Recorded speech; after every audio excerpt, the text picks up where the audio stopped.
Vamos a aprovechar que estamos de pie y vamos a leer rápidamente las Sagradas Escrituras en el libro de Segunda de Samuel, capítulo 23, del 14 al 17. Segunda de Samuel 23, del 14 al 27. Cuando todos tengan, me confirman con un amén.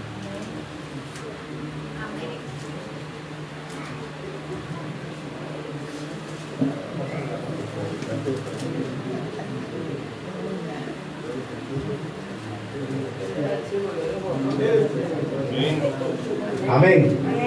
La palabra del Señor la leemos en el nombre del Padre, del Hijo y del Espíritu Santo, y dice de la siguiente manera: David entonces estaba en un lugar fuerte, y había en Belén una guarnición de los filisteos. Y David dijo con vehemencia: ¿quién me diera de beber del agua del pozo de Belén que está junto a la puerta? Entonces los tres valientes irrumpieron por el campamento de los filisteos y sacaron agua del pozo de Belén que estaba junto a la puerta, y tomaron y la trajeron a David. Mas él no quiso beber, sino que la derramó para Jehová, diciendo: lejos de mí, oh Jehová, que yo haga esto. ¿He de beber yo la sangre de los varones que fueron con peligro de sus vidas? Y no quiso beber. Los tres valientes hicieron esto. Padre, en esta hora te damos gracias, Señor. Gracias por la oportunidad que tú nos das, Señor, de ser, Padre, ese canal de bendición. Por ser este instrumento, Padre amado, que tú usas, Dios mío, en tu voluntad, Padre Santo, Señor. Yo te ruego en esta noche, Señor, que seas tú poniendo palabras, Padre. Que seas tú, Dios mío, Señor, hablando a través de mí, Señor. Úsame como un instrumento en tus manos, conforme a cada necesidad de nuestra vida. Háblanos, Señor. Y te ruego que seas tú llevándote toda cosa contraria, Señor, todo lo que quiera molestar y estorbar, Padre amado, que no permita, Dios mío, Señor, que tus palabras lleguen y os toque, Padre, a todo espíritu que quiera entretener o molestar.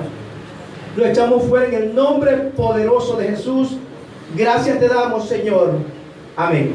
Amén. Pueden sentarse.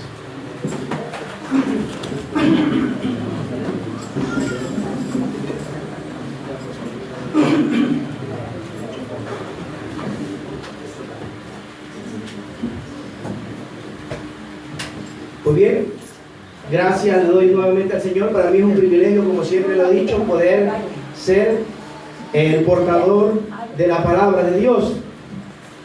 Y le doy gracias a cada uno de los hermanos que en esta noche se encuentran aquí adorando y glorificando el nombre del Señor. Me siento muy contento, muy gozoso de verlo. Yo a todos los conozco. Y es un placer, hermanos amados, estar en esta noche aquí y poder traer esta palabra. Como siempre digo, primeramente que Dios hable a mi vida, a mi necesidad. Primero viene así, después va para el pueblo. Amén. Entonces, en esta noche quisiera hablar acerca de la unidad en el Espíritu. Cuando nosotros leemos la Biblia y encontramos estas historias maravillosas que Dios dejó plasmadas aquí en las Sagradas Escrituras, de cada uno de estos hombres que hicieron proezas, que hicieron milagros, que fueron usados por Dios, esto nos inspira a cada uno de los que estamos aquí para poder seguir adelante con ese ejemplo que tenemos aquí. Y esto nos enseña algo tan maravilloso de cómo es poder trabajar en la unidad del Espíritu de Dios. Amén. En el catálogo el historiador nos deja una lista de hombres valientes que estuvieron al lado de este hombre llamado David. Ahora, para poder hablar de David, yo quisiera en esta noche, primeramente, David es el personaje principal de la enseñanza que voy a llevar en esta noche. Y que quisiera hablar del honor de David, quien los tenía bien entrenados en el arte de la guerra, en el arte de la batalla. Un hombre que enseñó con conductas, con bravura, y dio ejemplo a aquellos hombres. David no es el hombre que usted lo ve en la Biblia como el hombre que nació para triunfar, el rey, el príncipe, el hombre de Dios.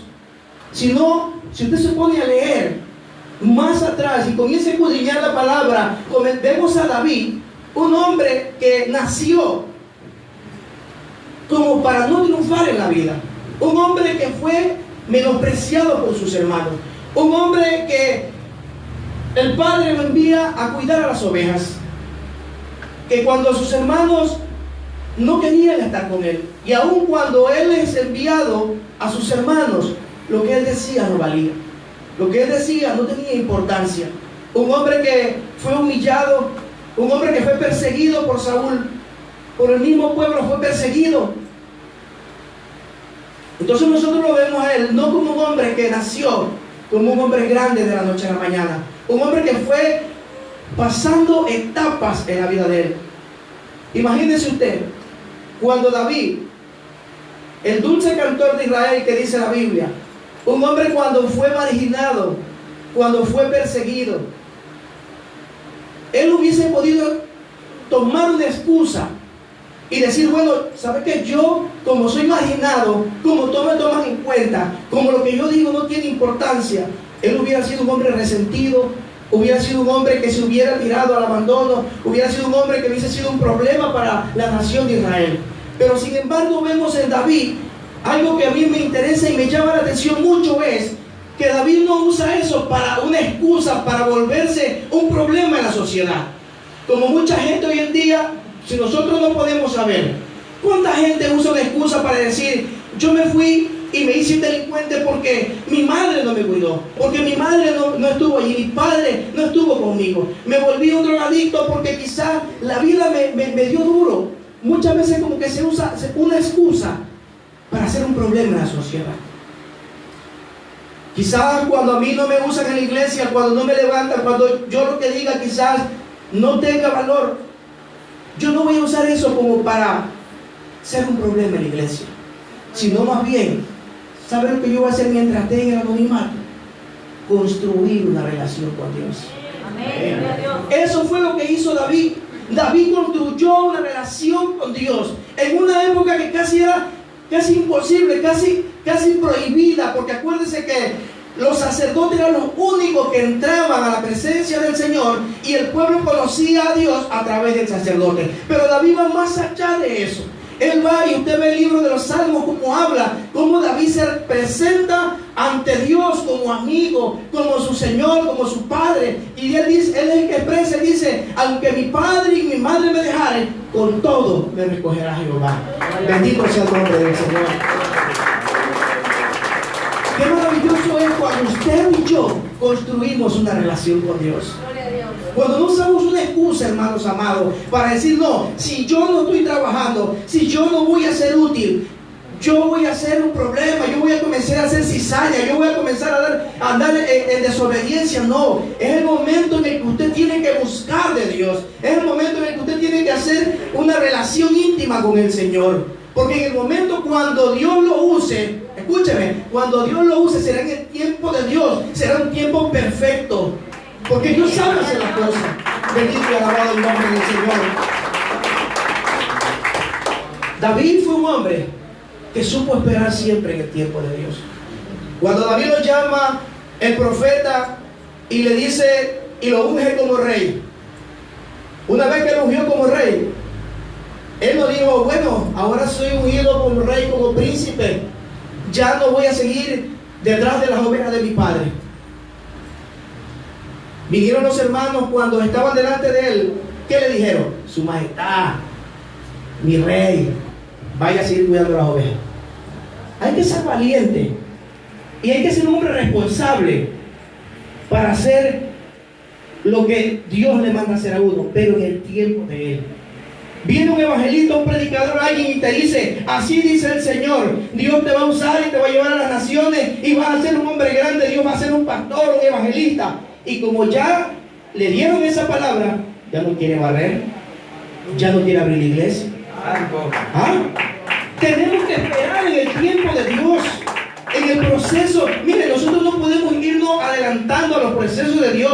Tenemos que hacerlo en el tiempo, cuando Dios así lo decida. Y cuando Dios lo levante, entonces usted va a hacer cosas grandes en el nombre de Jesús. Por eso es que vemos a este hombre, y yo hago la introducción acerca de David. ¿Por qué lo hago? Porque fue un hombre justo, un hombre que amaba a sus hombres, un hombre que no tenía parcialidad, que no era imparcial con nadie, sino que con todos era igual. Por eso es que hago esta recopilación de la vida de David, de cómo era él, de todo lo que él hizo, y que necesitaba ser un hombre de Dios para que sus hombres lo pudieran seguir. Porque usted sabe que cualquiera no sigue sino más a alguien, si no es un buen hombre, si no es una persona que realmente se lo ha ganado. David dio ejemplo de bravura. Él no solamente decía vayan, sino que él también iba. Amén. En todo tiempo David estuvo con ellos. Entonces vemos en David que él fue ejemplo para ellos. Ahora, y la imitación de poder generosamente hablar. Mire, no solamente David fue un hombre que fue en la batalla, en la bravura, sino que fue un hombre generoso, un hombre que también le gustó dar, un hombre que en el momento cuando, aquí nos habla de una historia, de que cuando los filisteos estaban peleando contra el pueblo de Israel, dice que los príncipes de los filisteos le dijeron, y se enojaron cuando vieron que David estaba detrás del rey Aquís, y le dijo, no queremos que él esté con nosotros. Vino el rey, habló con David y ellos se fueron.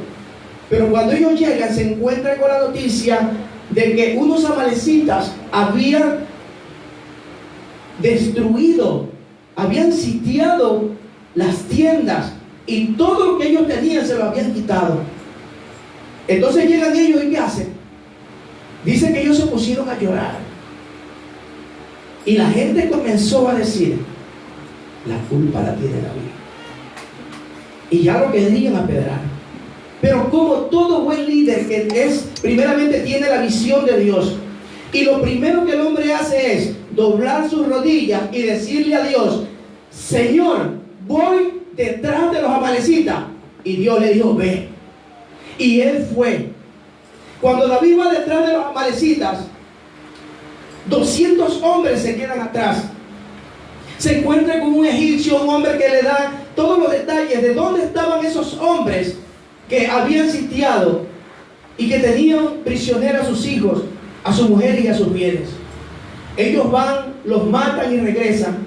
Pero como siempre en todo lugar, dice la Biblia que hombres perversos y malos que aún andaban con él, dijeron, no le vamos a dar por partes iguales a aquellos que se quedaron atrás. Pero como le dije, David, un hombre justo, y él le dijo, tanto los que van a la batalla como los que se quedan cuidando el bagaje, todos van a recibir lo mismo. Imagínense usted, eso lo puso como una ley. Y no solamente eso, sino también cuando él vino y él se trajo todo lo que había recuperado, comenzó a repartirle a todos aquellos que le habían ayudado a él. Y esto fue como ejemplo, no solamente para las personas, sino para muchos reyes que fueron imitador como él. David es un hombre, un personaje que es digno de imitar. Bendito sea el nombre del Señor. Pero que todas esas cosas las hacemos solamente cuando nosotros vivimos una vida agradable a los ojos de Dios. Ahora, la religión verdadera contribuye en que el hombre de Dios sea bravo. En él había una bravura, una decisión de tomar. Mire, David, cuando se tiene que enfrentar a aquel grandote, aquel filisteo, imagínese usted un hombre casi de 3 metros, tremendas manos. Dice que era como un rollo de telar, casi similar a un poste. Tremendas manos que tenía ese hombre. Hay que ser valiente, hermanos, para enfrentarse a un hombre así. ¿Usted se enfrentaría a un hombre así? Con un palo, con una pistola, ¿usted se enfrentaría? Hay que ser valiente, hermano, para hacerlo. David fue valiente porque él tenía una relación con Dios. Porque él odiaba todo lo que Dios odiaba y él amaba todo lo que Dios amaba. Cuando usted y yo amamos a Dios, nosotros rechazamos todas las cosas del mundo. Hay que ser bravo para decirle al amor, hay que ser bravo para decirle a la cosa mala. No, hay que tomar decisiones, mi amado hermano, con bravura, con decisión. Pero eso solamente lo podemos lograr cuando usted y yo tenemos una relación con Dios. Porque cuando usted y yo no tenemos una relación con Dios, hablan y pasan las cosas y usted no se dio ni por enterado. David sí la tenía. Y por eso es que nosotros vemos en David que sus hombres, cuando él expresa, imagínense, cuando él dice, él expresa con vehemencia, con deseo, ¿quién me diera de beber del pozo que está en Belén? Cuando David expresa de esta manera, ¿usted cree que David no hubiera podido saciarle cualquier otra agua? Él deseaba tomar esa agua porque en su juventud, antes de que fuera sitiado Belén, él tomaba de aquella agua. Y yo la comparo como cuando nosotros, yo sé cuándo de los que estamos aquí quizás no hemos ido al campo. Y en el campo, cuando se cogía el agua, se la ponía en un tarro o en un balde. Y cuando se asentaba el agua, todo el lodo quedaba abajo, el agua quedaba arriba, ¿no? Usted se tomaba esa agua. Y para ellos que estaban acostumbrados, ¡wow! ¡Qué rico esa agua! Pero cuando uno iba, ¿usted cuál prefería? El agua de la ciudad. A ellos preferían no el de la ciudad, sino el agua. Entonces, así mismo David tenía esa sed. Y dice, ¿quién me diera de beber del pozo del agua que está en allí? Imagínense, estos tres hombres salen sin decirle nada, a cumplir el deseo de su caudillo.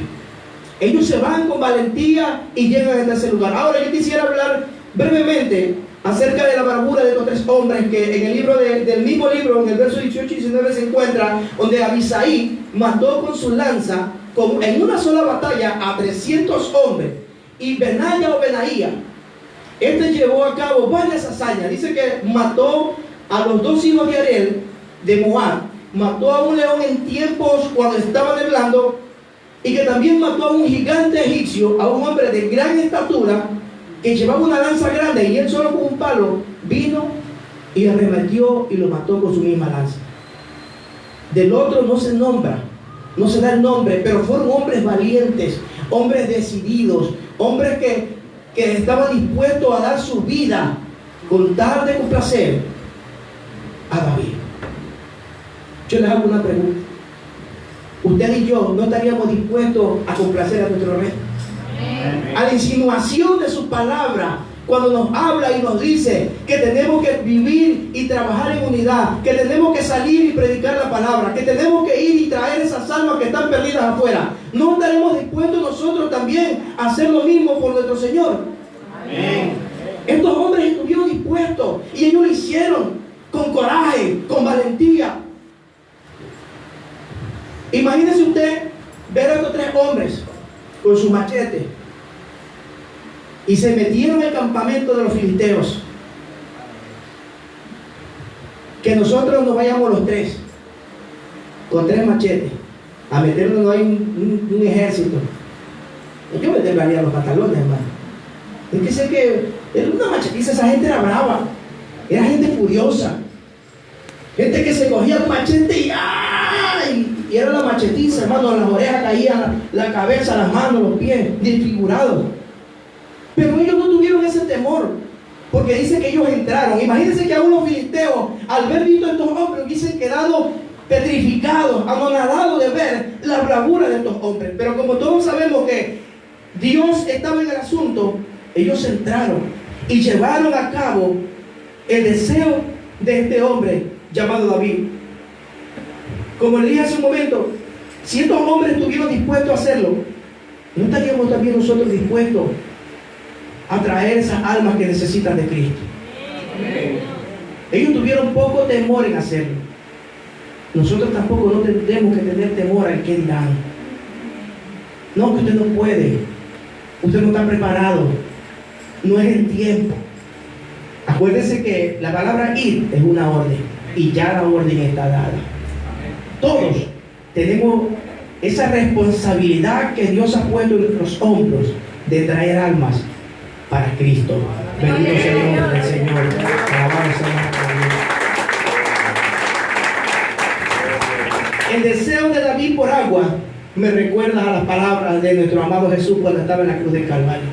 Cuando Jesús dijo: tengo sed, más que una sed corporal, era una sed espiritual. Esa sed fue la que hizo que Jesucristo dejara su trono, dejara ese lugar precioso donde Él estaba y viniera a esta tierra. Y no solamente eso, sino que por esa misma sed que Él tuvo, fue llevado hasta la cruz del Calvario para que usted y yo hoy podamos tener entrada al reino de los cielos. Bendito sea el nombre del Señor. ¿No es tan maravilloso, hermano, todo lo que Jesús hizo? Esa sed que Él tenía por cada uno de nosotros, esa sed que Él tenía para que hombres, mujeres y niños, ancianos puedan venir y ser rescatados de ese mundo de tinieblas para que tengan una vida eterna. Amén. Bendito sea el nombre del Señor. Tengo sed fueron las palabras de Jesús cuando estuvo en la cruz del Calvario. ¿Cuántos reconocen este hecho de aquellas dos palabras? Y quizás muchos queremos evadirlas. Muchos quizás que la hemos evadido, queremos evadirla, o muchos la hemos escuchado y quizás no le hemos hecho caso. ¿Cuántas veces usted y yo hemos ido en el carro o en el trabajo donde hemos estado y ha habido una persona que necesita de una palabra? Y quizás usted, por vergüenza, quizás porque le dijeron usted no puede, quizás porque le dijeron tú no tienes palabra, usted no dijo Cristo te ama por lo menos, usted no sabe que un Dios te bendiga, es un mensaje que usted le está dando a esa vida. Y nosotros estamos en la responsabilidad de predicar, de no callar, en tiempo y fuera de tiempo. Pero ¿cómo lo podemos hacer? Cuando usted y yo tenemos una relación con Dios. Porque cuando usted no tiene una relación con Dios, cuando usted solamente viene a la iglesia, ora aquí nada más, está aquí, participa y no hace nada más, si usted no tiene una relación fuera de la iglesia, fuera del pastor, fuera del líder, sino una íntima comunión con Dios, entonces déjeme decirle, amados hermanos, como decía un predicador, ¿de qué sirve que usted ande en las cosas de Dios de arriba para abajo? Se está encargando de la obra del Señor, pero se está olvidando usted del Señor. Porque predicamos, andamos, hacemos, pero no dedicamos un tiempo de oración. Por eso que usted ve que hay muchas iglesias y muchos lugares. El líder tiene que tener una visión de Dios. Porque, acuérdense lo que le pasó a David. Ya lo querían apedrar.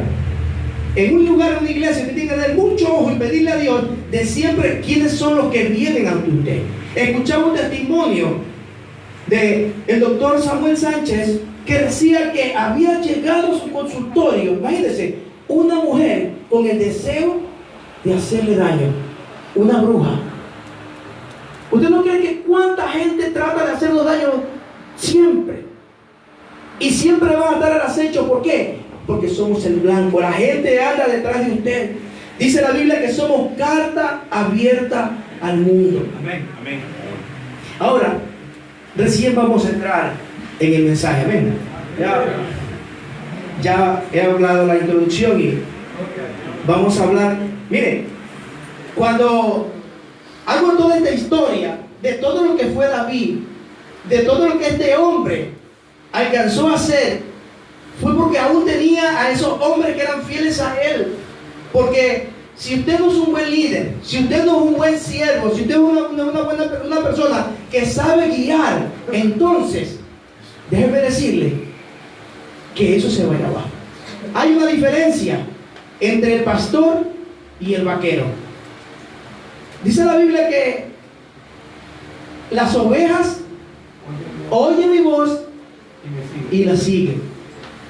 Cuando yo vi un video, cuando un pastor está que llama a las ovejitas, a los animalitos, ellas vienen, pero en cambio el vaquero no. ¿Cuál es la posición del vaquero? El vaquero va atrás, va arriando. Por eso son dos cosas diferentes: ser vaquero y ser pastor. Entonces, tenemos nosotros que tener una buena relación con Dios para que en la iglesia en la que yo estoy para que los líderes que trabajan conmigo, pues ellos también puedan poner sus hombros y trabajar en la unidad del Espíritu Santo. Porque acuérdense que todos nos movemos bajo la voluntad de Dios. No podemos hacer nada al azar.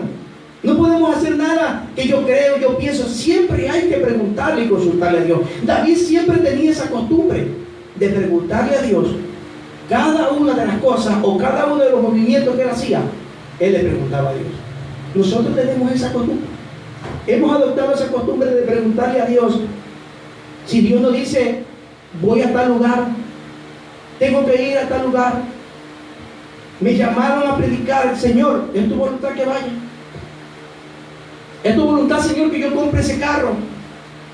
¿Es tu voluntad, Señor, que yo compre esa casa? ¿Es tu voluntad que yo ponga a mis hijos en esa escuela? Él no se va a molestar si usted le pregunta. Más bien a él le gusta que usted le esté preguntando, que antes que vaya el hombre, vaya primeramente donde él.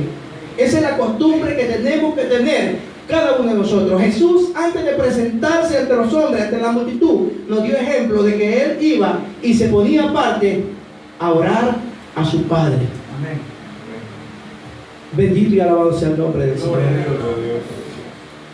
Imagínense que a pesar de que fue un deseo caprichoso de David, sus hombres fueron y cumplieron con el deseo de este hombre. Ahora, imagínense usted entrar al pozo de Belén. En el pozo de Belén había un mecanismo. ¿Y cuál era ese mecanismo? Que mientras dos estaban bajando la cuerda, uno iba metido dentro para sacar el agua. Dos sostenían y uno era el que bajaba. Eso se llama unidad. Eso se llama unidad. La iglesia tiene que trabajar en unidad. La iglesia no puede jugar al llanero solitario. Ay, que yo quiero hacer todas las cosas. Ay, que yo quiero ser el hombre orquesta. No, es la iglesia una unidad. No todos podemos ser manos, bocas y pies. Porque el Señor dice que a cada uno le he repartido los dones. Y cada uno tenemos claro un trabajo, una posición dentro de la iglesia. Unos entregan tratados, otros evangelizan, otros predican, otros enseñan, otros barren, otros limpian. Pero todos trabajamos para el reino de los cielos. Eso es lo que quizás se nos ha olvidado, la visión de que tenemos que trabajar para el reino, hermanos amados. Que en esta iglesia, en esta noche, nosotros podamos decirle al Señor que nos levante con un espíritu de revolución, de revolucionar, de salir a la calle. No solamente casa de fe, no solamente la iglesia a sus pasos, no solamente la iglesia pueblo y su reino, sino cada uno de los que conformamos el cuerpo de Jesucristo, salir y ir allá afuera, donde están las almas que se están perdiendo. Bendito sea el nombre de Dios. Imagínese usted, si hay sectas donde ellos se reúnen. Miren, si ha visto usted sectas que cuando hay una fiesta o una actividad, se llenan las calles. Yo me acuerdo que hace muchos años la EBI, la iglesia, la denominación en la que nosotros estamos, cuando se hacía una invitación, oiga, no entraba, se llenaba. Pero el diablo ha ido poniendo barreras, ha ido construyendo muros. Por eso usted ahora invita y pocos son los que van. Ya no se quieren ni a gozar. Ah, no, que no me gusta cómo predica el pastor, no me gusta lo que el hermano hizo. Son excusas que el diablo ha ido poniendo. ¿Para qué? Para ir desuniendo, para que el cuerpo de Cristo se vaya abriendo. El cuerpo de Cristo no solamente es casa de fe, el cuerpo de Cristo son todos aquellos que hemos aceptado a Jesucristo como nuestro Señor y Salvador de nuestras vidas. Todos nosotros somos el cuerpo de Cristo. Bendito y alabado sea el nombre del Señor. Y es por eso, hermanos amados, que es necesario que en esta noche nosotros podamos decirle a Dios: Señor, hoy yo quiero levantarme como líder, como pastor, como ministro de Dios y unir fuerzas para podernos salir, hermano, a las calles donde la gente se está perdiendo, donde en estos tiempos el diablo se está moviendo de una manera terrible, destruyendo la juventud con esa porquería de esa droga que se ha inventado el diablo. Tenemos que darle guerra, tenemos que ser como esos valientes, salir con los machetes a predicar la palabra, bajar a ese pozo y sacar esas almas que están allá abajo sumergidas. Eso es lo que tenemos que hacer, con bravura levantarnos, dejarnos de miedo, dejarnos ya decir: yo no puedo.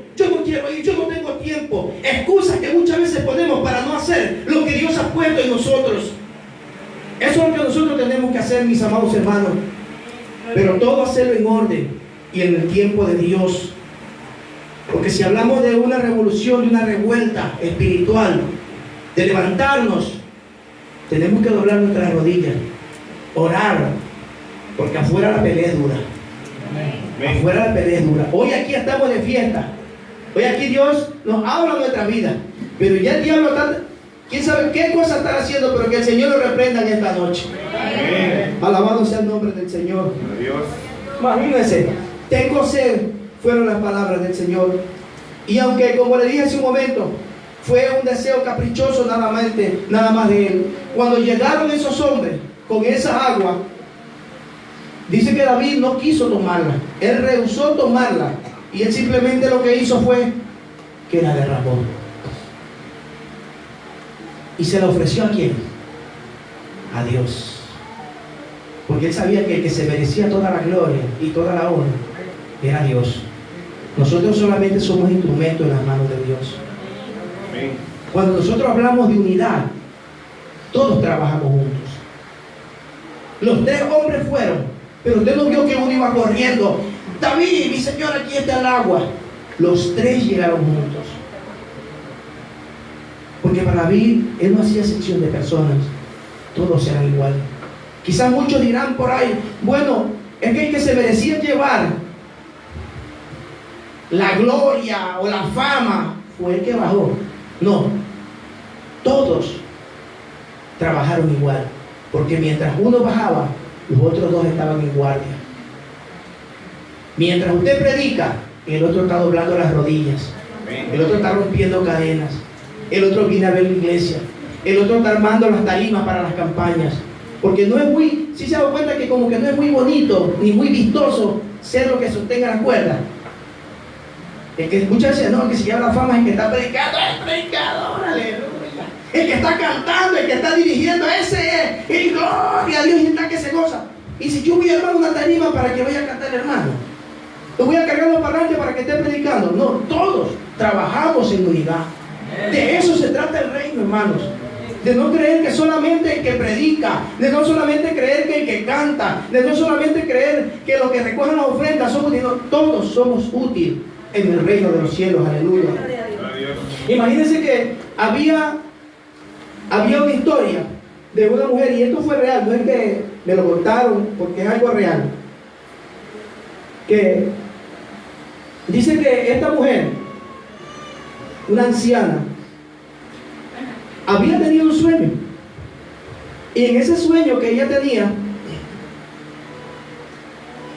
dice que ella veía a los hermanos de la iglesia, a los que predicaban, a los que cantaban, a los que daban los especiales.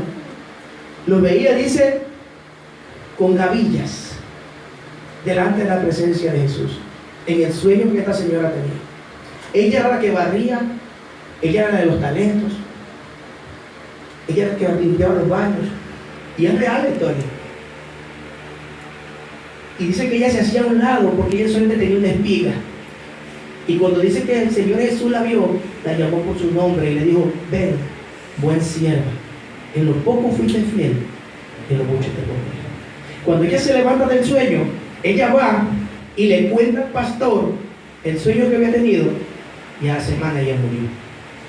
Imagínense cómo Dios la preparó a esta mujer y nos dio un ejemplo de que nosotros, hermanos, todo lo que hacemos dentro de la iglesia es importante para Dios. Amén.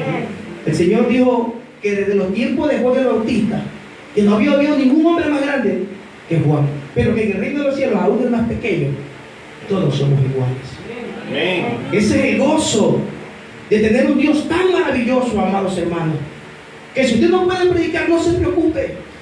Que si usted quizás, Señor, yo no tengo la facilidad de poder predicar, de poderme expresar, no importa, reparte un tratado, porque todo lo que tú hagas valdrá la pena el día que estemos cara a cara con nuestro Señor Jesucristo. Amén.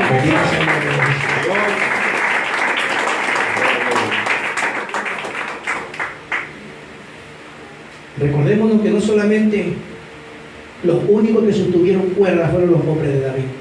En la historia encontramos de hombres que también sostuvieron cuerdas. Cuando José, en el pozo cuando iba a ser vendido por sus hermanos, cuando Jeremías también estuvo en el pozo, y aún cuando Pablo fue descolgado por los muros, hubieron hombres que arriesgaron su vida, y quizás sus nombres no contan aquí, pero yo estoy seguro que contan en el libro de la vida, porque trabajaron para el Señor. Imagínese usted que si no hubiera habido quien lo sacara a José, ¿qué hubiera pasado en Egipto? ¿Qué hubiera pasado con la familia de Jacob? ¿Cuál hubiera sido la descendencia de nuestro Señor Jesucristo? Hubiese sido algo terrible la historia. Supongamos que Jeremías no hubiese sido rescatado del pozo. Tendríamos la profecía de Jeremías. El pueblo de Israel hubiera tenido su profecía. ¿Qué fuera del mundo sin la profecía de Jeremías plasmada en la palabra del Señor? Si hubiera muerto Jeremías junto en ese pozo, y todo lo que él nos habla y que dejó plasmado aquí, no lo hubiéramos sabido. Supongamos que el apóstol Pablo nunca hubiera escapado de aquellos que querían matarlo, y aquellos hombres que iban llevando la cuerda o la hubieran dejado caer, él hubiera muerto. Pablo llevó el cristianismo a Europa. Si hubieran sabido que el destino de las naciones colgaba del extremo de esas pequeñas cuerdas, con mucha mayor fuerza las hubieran sostenido, pero las sostuvieron lo suficiente como para que él pudiera traer la bendición. La vida de miles de personas está en sus manos. Depende de lo que usted haga hoy. Que Dios le bendiga, que Dios le guarde.